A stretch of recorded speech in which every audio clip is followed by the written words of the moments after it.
Okay, so today is tomorrow and it's the next day. Did that make any sense? Because I wanted to say it. Because last time I was making videos it was yesterday, but now it's today. Anyway, this is the new brake caliper and pad in place, and I've greased everything that I can find a grease fitting for in there. I've got a little play in my drag link here. I don't know if I can make it wiggle here, but I'm gonna order a new drag link, and I may just go ahead and order all of the front suspension stuff. I changed the whole front suspension on that 61 Chrysler, and it wasn't that hard. And this piece here, well, actually not this piece, but that piece right there bolts to the truck. Let me get down lower. Well, let's see. It may not be true.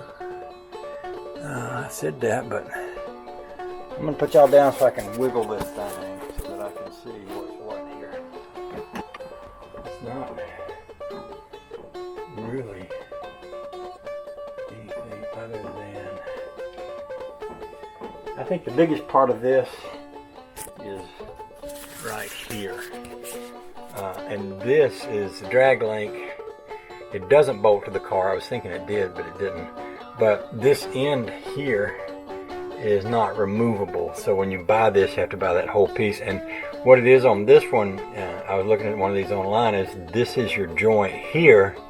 And on the other side, it's threaded so that you can screw in a steering joint over there. Now, other things I would be watching for is any play here and here. And probably, if I'm going to be taking it all apart, I may just go ahead and replace those pieces anyway. It's so much easier to do it when you're taking it off. So basically what that would mean would be two steering ends here and that one, and then two on the other side. And sometimes when you order two, they'll send you the whole thing. And that would be all of the pieces that have to do with the steering on the front end. These are torsion bars here. On the Chrysler, someone has these big bars that run up and down. On the Chrysler, somebody has put them in new.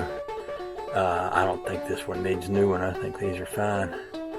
But if I was to replace that drag link and these steering ends on each end, that would do a world of good. I do believe I did oil up the ball joints. I think the ball joints are good. I ran out of oil, so I got some more, so I'm going to pump some more oil in the lower ball joints. I've had a leak in the steering connection before, but it's not leaking now. There's a place where I put a hose on there to repair it on the return side. So, and it wouldn't hurt to spray a bunch of that oil, that New England Oil Stop stuff up in here. But once I do that, it's going to be nasty to touch. So I'm thinking I'm going to wait until I replace the front end parts before I do that. I want to rotate the tires. Put the back ones on the front, the front ones on the back. Although, as I'm looking at those, I've probably rotated them every year that I've swapped them. And it might not hurt to rotate them. I'll look at those. I also want to crawl under it and grease the U-joints if they have grease fittings on them. So I'm going to get up from here and do all that, throw the tires back on here and back this out. I'm taking this truck up to Kevin's house. The guy named Kevin's got a couple of engines that I'm going to get. He watches YouTube, but he doesn't make videos. But anyway, yeah, so I'm going to get on that, get this done, get this out of here, because Monday, I might remember I got a buddy that's got a Jeep. Well, he's found some more rusty spots he wants me to fix, and he's going to be bringing me that Monday. So if I get this out of here before then when he comes back, that'll be ready. I'll be ready to get his Jeep in here. I don't think there's much left to weld up on it, but he did find a place over on the other floorboard there. So, all right, I'll stop talking now. Oh, I will show you this. I mentioned that I had heard some noise from, when I was driving the truck to New York.